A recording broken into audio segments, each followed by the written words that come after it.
Hello Joyful Geniuses, welcome to Joyful Genius Live. I'm Andrew Horder, founder of Joyful Genius Coaching.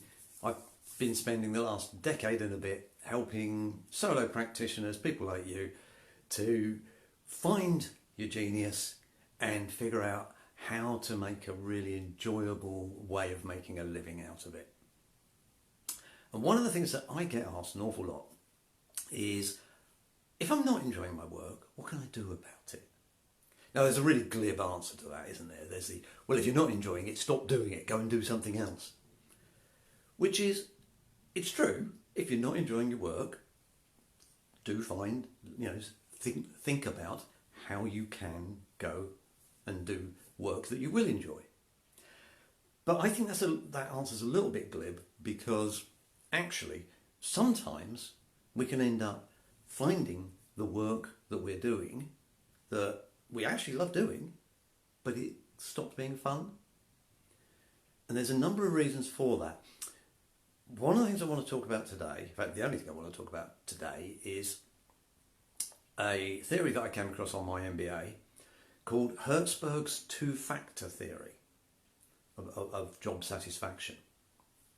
Now, it's job satisfaction, so it's one of those theories that's aimed at the corporate world. It's aimed at helping managers to make sure that their staff create the most output, and they get that by them being happy staff and all that. But it does apply to us as solo practitioners, to us as entrepreneurs, who, for whatever reason, end up in perhaps a little bit in the doldrums about our work.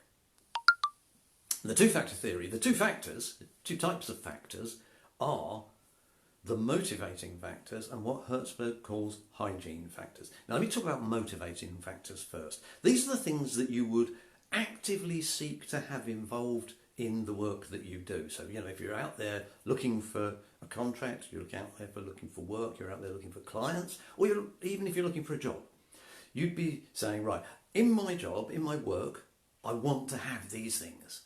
And that would be things like, I want to have recognition, I want to have reward, I want to have meaning in my work, I want to feel inspired by my work, I want my work to have purpose.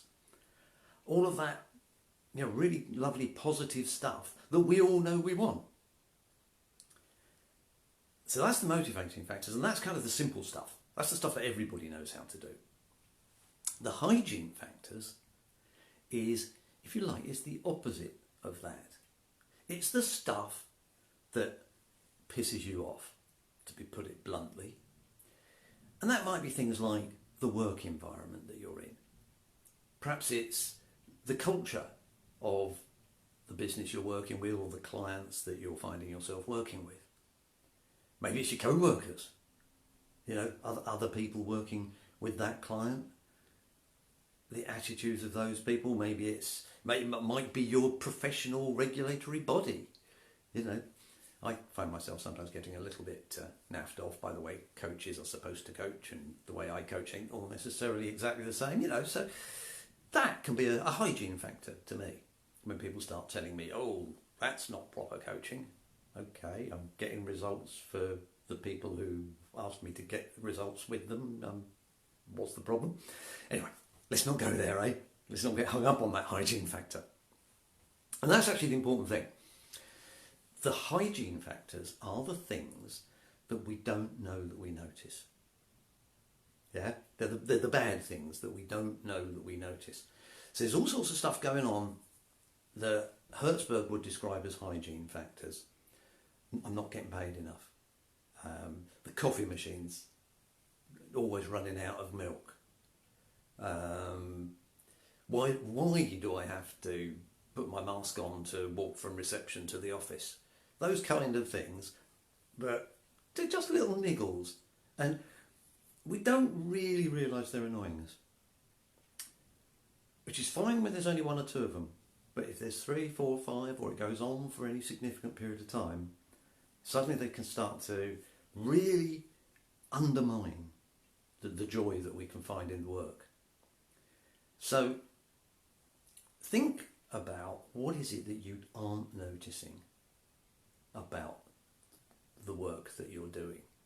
And I think this is really, it's about a mindful practice. It's about being aware of the things that make your work life great, and also being aware of the things that make your work life less enjoyable. And just seeing what you can do about those. I'm not going to, say there's a magic bullet to any of them, but one thing you might do, if you're getting bored with your office. I do. I get bored with my office. I look around my office and I think, wow, this has been the same for the last X number of years. So I have a little shuffle. I move stuff around. I move posters on the walls. The other week I moved my spirit shield here from this side to this side. It made a difference to me. Little things like that. Overall, let's see. Can I see if I can manage to switch my camera? I'm not sure I can. No, I can't work out. Oh, here we go. That one, that button there. There you go. So you can see over on the wall there, I've moved my my Go-Giver Laws of Stratospheric Success and my Joyful Genius what's it called? Manifesto. I've put them in different places because I was stopping noticing them. So when the office gets a bit boring, I move stuff about a bit. Or if I'm really just thinking, this office isn't doing it for me right now, I go and work somewhere else. That's the sort of stuff that you can do. And those are the hygiene factors that you're probably not noticing, but they are having a significant impact in the aggregate on your ability to enjoy your work. So a little bit of mindfulness. Take the time to notice what you're enjoying about your work. Take the time to notice what you're not enjoying about the work. Create opportunities. Deliberately, consciously, actively go and seek ways to add more of the good stuff and to take a little bit of the bad stuff away. And the final piece, of course, is there may be some bad stuff that you just can't get rid of. Yeah? We're in the pandemic, or we're just coming out of the pandemic. I still don't like getting on trains. I still prefer to work from home, which means I'm kind of stuck in this office to a large extent. So what can I do about that? Well, I can move things around in the office, or I can simply choose not to allow it to affect me. Because when I become aware that it is affecting me, I then have a choice to say, okay, unconsciously, subconsciously, I was being affected by that. Now that I'm conscious of that, I'm going to make the choice not to be affected by it. And we always have that choice. We don't always manage to make the choice, but we always have that choice. It's like Eleanor Roosevelt said, nobody can make you feel inferior without your permission. Well, nobody can make you feel miserable without your permission. I'm not saying that feeling miserable is always a choice. I am saying you always have the ability to become aware that you're feeling a bit grumpy, and then you have the ability to make the choice not to be.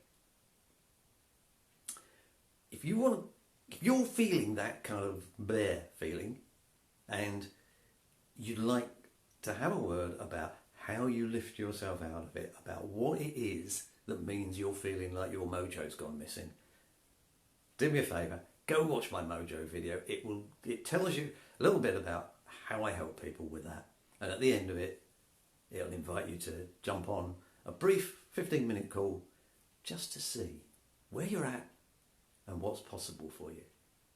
I'd love to have a chat. So go watch that video. URL is www.joyful-genius.com/mojo. I'd love to be having a chat with you. Till next week, keep up the great work.